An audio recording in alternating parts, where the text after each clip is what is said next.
Vous avez forcément vu en vous baladant dans les rues de la ville de Saint-Quentin que les vitrines des commerçants prennent les couleurs de Noël. Et aujourd'hui, pour en parler, je vais à la rencontre de l'artiste, celui qui donne vie à ces vitrines. Je vais le déranger puisqu'il est en train de réaliser un beau Père Noël qui va manger une pizza.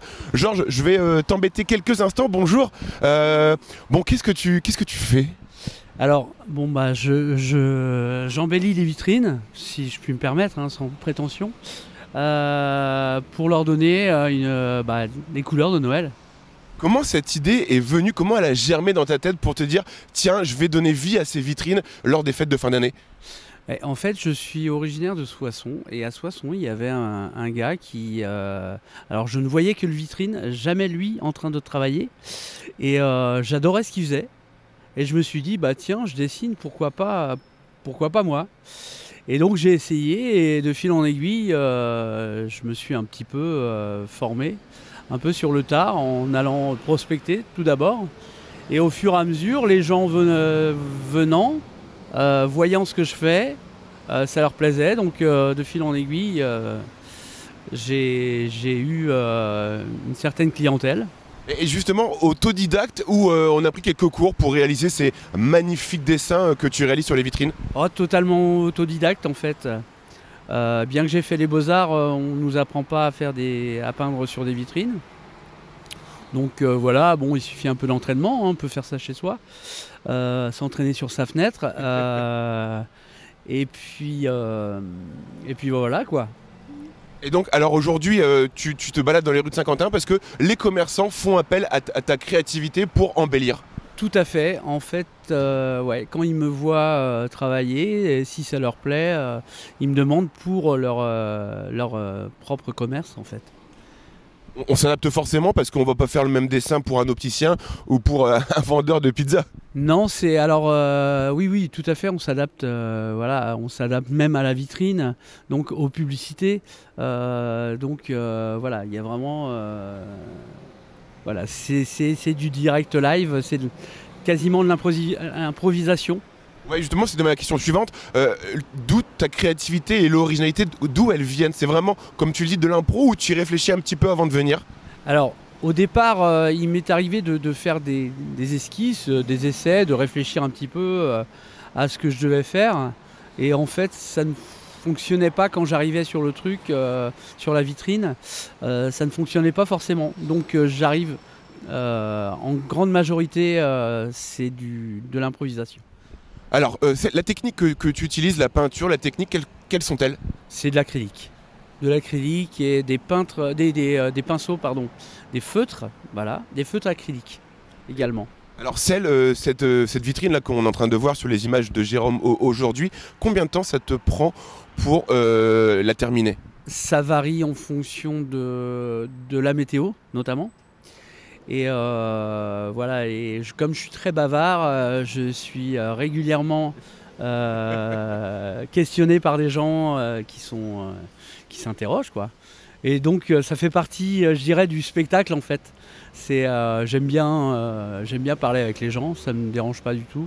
Mais c'est vrai que des fois, ça m'occasionne un petit peu de retard.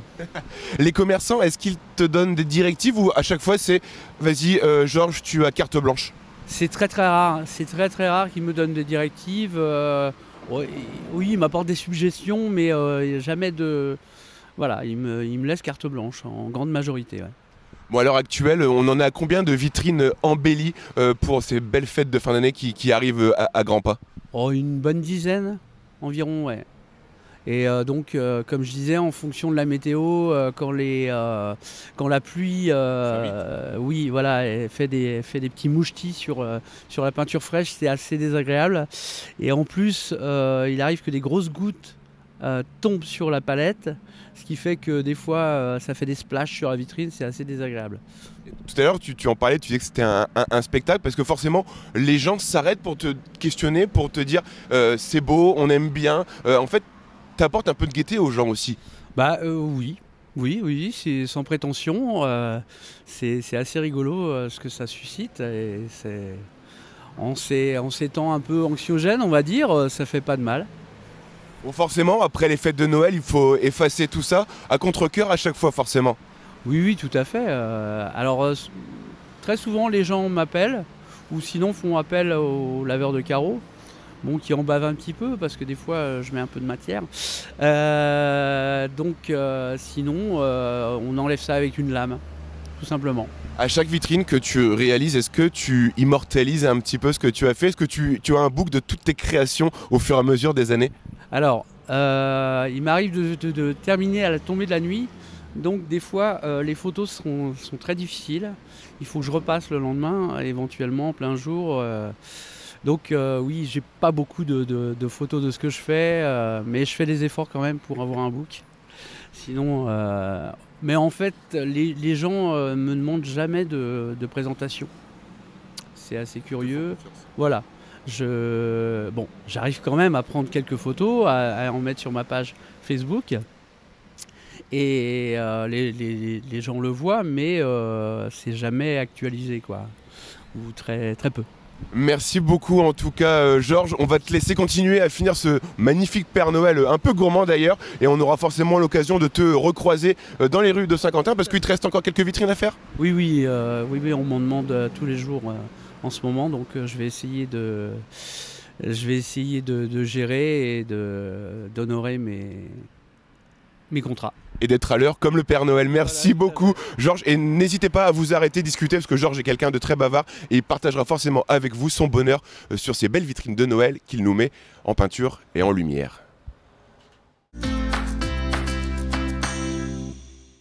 Alors qui dit Noël dit forcément décoration de Noël. On a tous notre sapin, notre petite décoration, petite ou grande décoration. Et pour en parler, j'ai avec moi un spécialiste. J'ai Alexandre qui est là, qui est un petit peu le maître des lieux ici dans cette boutique. Et là, on voit tout de suite qu'on est plongé dans l'univers de Noël, un univers aux multiples facettes parce que même pour Noël, il y a des tendances. C'est bien ça? C'est ça. Tous les ans, les tendances changent. Tous les ans, on change, on a envie de changer son sapin, c'est la nouvelle tendance depuis quelques années. Donc cette année, par exemple, la nouvelle tendance était plutôt côté nature. Donc, nature avec tous les éléments qu'on peut voir ici sur les images de Baptiste, on peut avoir dans son sapin, donc c'est surprenant, des champignons, des écureuils, des chouettes. En fait, la nature s'invite dans notre intérieur et se part des couleurs de Noël. C'est ça, exactement. On part sur du champignon, on a les pommes de pin, on a les oiseaux, on a du branchage aussi. Donc voilà, il y a plein de choses qui font que on représente la nature dans son intérieur. Alors, une nature qui peut être que l'on peut trouver en boutique, mais que l'on peut aussi trouver en pleine nature, c'est le cas de le dire, parce que vous m'avez dit en préparant ce duplex qu'on peut agrémenter une déco qu'on trouve en boutique avec des éléments naturels, et en fait l'ensemble fait un tout qui permet d'être complètement plongé dans un environnement naturel et féerique. Oui, bien sûr. Vous voyez que dans ce sapin-là, par exemple, on n'a pas hésité à remettre un peu de mousse qu'on trouve dans la nature, justement, des branchages. Voilà. Il y a plein de choses qui font qu'on peut agrémenter son sapin avec des choses qu'on va trouver dans le jardin, dans la nature, en se promenant dans les bois, etc. Voilà. Donc, comme quoi, en fait, la déco de Noël n'est pas forcément artificielle, tout comme les sapins. Et justement, il me vient la question, est-ce qu'on décore un sapin artificiel comme un sapin naturel? Est-ce que toutes les décos sont appropriées? Alors, toutes les décos sont appropriées. Le résultat final ne sera pas le même parce qu'un sapin artificiel, on a vraiment le cône du sapin de haut en bas, sans trous, etc. Un sapin naturel ne pousse pas comme ça, donc automatiquement, il y aura quelques trous, etc. Mais c'est faisable d'adapter n'importe quelle décoration, aussi bien artificielle que naturelle. Alors, pour avoir toutes ces connaissances, tous ces conseils, il faut avoir une sensibilité, il faut avoir un petit côté artiste pour conseiller les clients et faire toutes ces décos parce que c'est vous qui les faites. Voilà, oui, c'est mieux d'avoir un petit peu la fibre artistique quand même, d'avoir un peu de goût, etc. Mais sinon, oui, après, c'est amené, je veux dire, même n'importe qui n'y connaît rien, avec un petit peu d'expérience, on peut y arriver sans aucun problème. On n'hésite pas à s'inspirer, à faire des photos. On a vu tout à l'heure, si vous voulez m'accompagner, quelqu'un qui faisait des photos de ce magnifique sapin. On est là aussi pour trouver des idées, demander des conseils et puis s'inspirer. Venez avec nous, on va se promener, passer d'un univers à l'autre. Là, on était plutôt dans l'univers des glaces. pas dire la Reine des Neiges, pour rester. mais ici, on passe dans une autre ambiance encore. Les gens qui font leur déco, vous sentez que tous les ans, ils veulent renouveler ou parfois on ajoute juste une petite touche. Comment ça se passe, l'achat des décos de Noël ? Alors souvent, les achats de déco de Noël vont se passer au coup de cœur. Il y a des gens qui vont réagrémenter leur déco de Noël déjà en récupérant quelques boules. Voilà, qu'on va réagrémenter notre collection de décoration. Ou sinon, il y en a qui aussi, comme nous, on va dire, changent de thème tous les ans. Voilà, pour changer toute la déco. Alors, ça ne veut pas dire, quand on change de thème tous les ans, qu'on jette sa déco, on est d'accord ?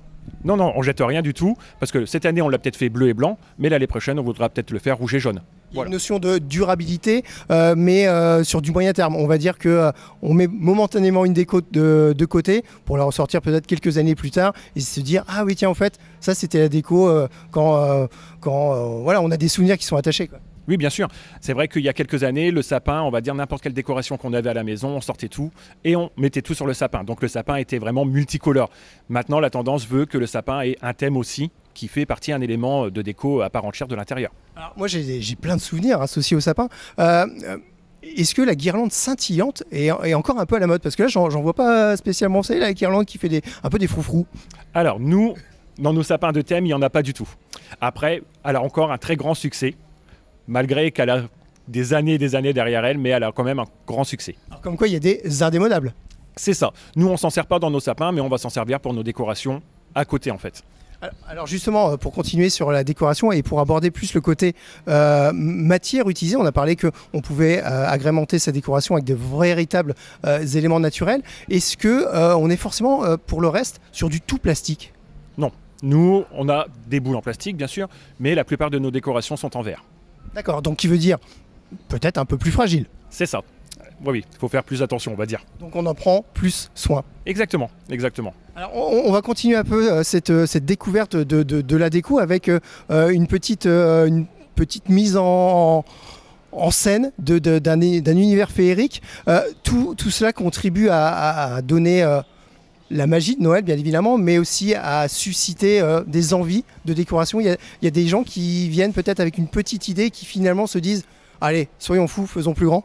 Ah oui, bien sûr. Il y a des gens qui viennent dans le magasin en se disant « Bon, on va peut-être acheter une ou deux boules », mais finalement, quand ils voient nos décorations, ça leur donne envie de pousser un peu plus loin. Alors une décoration qui peut se retrouver en intérieur mais aussi en extérieur. Beaucoup de personnes décorent leur balcon en appartement ou leur jardin en maison. Les décos pour l'extérieur évoluent aussi. On a beaucoup de guirlandes électriques. On est maintenant sur des choses qui consomment moins d'énergie. C'est ça. Alors par rapport à l'intérieur, la déco extérieure, bizarrement, n'évolue pas énormément puisque la plupart des personnes vont agrémenter en guirlande électrique, bien sûr. Pousser la déco avec boules, guirlandes, etc. Il y en a quelques-uns qui le font, mais pas tout le monde. C'est vrai qu'on va voir plus la décoration extérieure le soir quand il fait nuit. Et vous me disiez qu'en plus maintenant les guirlandes sont quelque part programmables. On n'a pas le risque de s'endormir le soir et d'oublier de l'éteindre. D'elle-même, elle va s'éteindre. C'est ça. Il y a une veille qui est intégrée dans la plupart des guirlandes électriques, où il y en a aussi qui sont connectables aussi. On peut connecter avec son smartphone aussi, ça existe. Voilà, on est sur de la déco 2.0. Merci beaucoup Alexandre pour toutes ces informations. Nous on va continuer à déambuler ici, à vivre cet univers féerique de Noël. Et puis je vais peut-être trouver une petite déco originale que peut-être on pourrait mettre sur le plateau. Tiens.